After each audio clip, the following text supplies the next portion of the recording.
I've heard this, and we've talked about training on prompts. Can you describe that for us just real quick? What is it? What are you telling me when you say create your prompts? So it's when you're asking the ChatGPT to give you an output that you desire. Now, you could easily just ask it a question. It'll answer questions for you. But if you don't like the way that it's answering it for you, it's because you didn't prompt it to tell it how to answer the questions for you in a format that you're going to understand. So especially if you're talking about things that are more complex, you want to go over data, or you want to talk about business planning or anything like that. You want to give it like 4 steps. Basically, you want to give it the context of, kind of giving it the overview. Telling it who it is also an important step. So that would be the first one I say. I would say let's say you're trying to create a business plan. You are a business planning strategist. You're an accountant and financial strategist. So you're giving it a couple hats that you want it to wear. And then you give it the context. I want you to help me to build a business plan for my mortgage company for 2026. This is where we went last year. This is where we would like to go for this year. Give me a strategy that's going to work for that. So you're giving it some context to work with, right? You might even upload some documents of some of like your P&L sheets maybe, or some of your production numbers or something like that you did in 2025 to help you project for 2026. So you're giving it context, right? And then you're also giving it what you kind of an output you want it to give. I want you to give me Excel spreadsheet. I want you to give me a summary. Do you want it to help you brainstorm? What do you want it to do? What stage are you in right now with this business planning? You just want to get some ideas, forecasting, or do you want it to put it in like something more formal, right?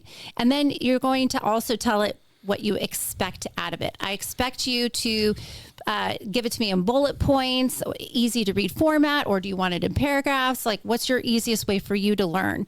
So you're just basically mapping it out, just kind of giving it a lot of detail. More detail, the better, too. You're just going to get a much better response out of it. And that even sometimes takes a little bit of work too. You can fine tune it as you go along. Maybe your output was okay and it gave you more ideas of how you would like to see it even more so. Mm-hmm. So you can continue to refine everything. So it doesn't have to be all at once, but the idea that if it's not giving you what you want, it's because you're not giving it enough information. My favorite tip out of all of that, like the best one, is giving it a hat to wear. Telling it who it is really helps narrow things down so it's not so broad in range. Like if you're trying to ask like a question about something about the law, you don't want it just to like pull things out of thin air. But if you tell it that it's a real estate or tax lawyer, it starts to put on that hat and think that specifically. And it just makes it easier for it to give you a better answer.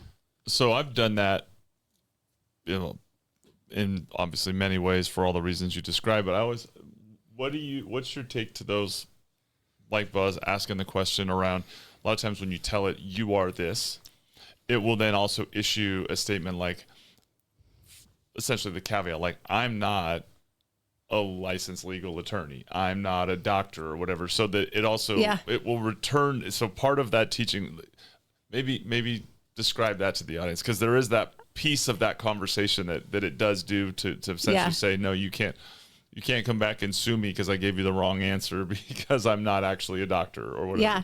So I had this exact same thing. So I noticed the more, OpenAI gets in trouble because this and that, right? They have to put some more strongholds onto it. But there's little ways that you could get around it, right?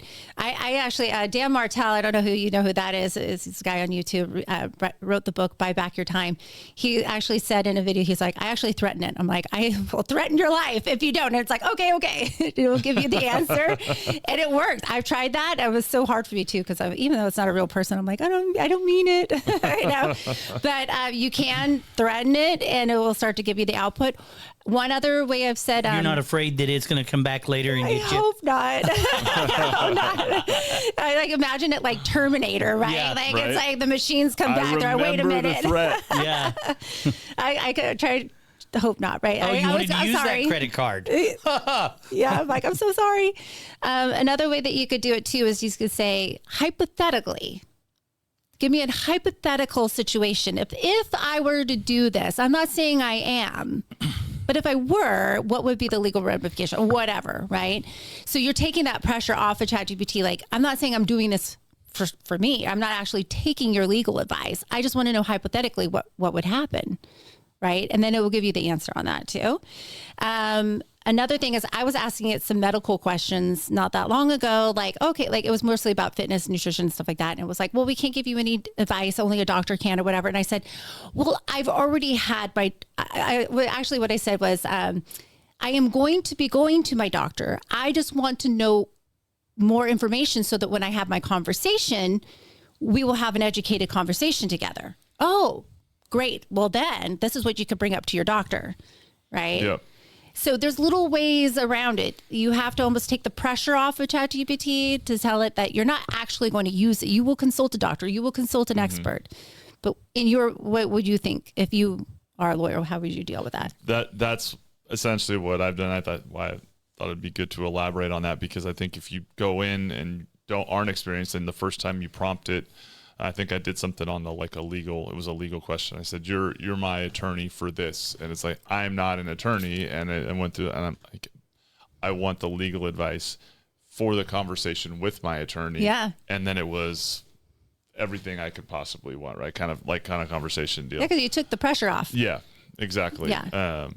And for people as they're exploring it, I do think those questions, and like you were just touching on, and so Buzz asked you the question around prompts, and then and the big push right now is the idea that that prompts are dead, is that it's already evolved past prompting. So like you're asking the question that in a lot of ways people are going, that's already past its relevancy stage. But I agree with you, it's not. Like, you still have to know how to teach it, train it, what you want it to do. Mm-hmm. Where people talk about prompting being dead, I think, is those advanced users that go, at a certain point, if you've trained it enough, it's now able to operate with all that retained information in a much more fluent and fluid way, right? Mm-hmm. But I don't think it makes sense to me that you can't get there without going through the prompting phases to teach it, right? Yeah. And I think it's important for people to understand how to teach it right? So that it understands who you are and what you're looking for. That is to me, it's the foundation of helping make the way that you ask it questions and prompt it more functional to begin with. Yeah. That I think for a lot of people it's uncomfortable in the beginning. For sure. Well, if you set up in the settings, there's the customize your GPT, and you could upload it, previous emails, any essays you've written, that sort of thing. So it kind of get a feel for who you are. If anything, what I would do is I would open up a Word document, and there's a dictation over in the right-hand corner. It looks like a little microphone, and you just click it and you just randomly talk about something. So it really gets an idea of your voice, or let it record you talking to other people or something like that, to where you can kind of get an idea of how your conversation flows with others. And then you transcribe that on the Word document and upload that. That could be helpful too. That's a great point.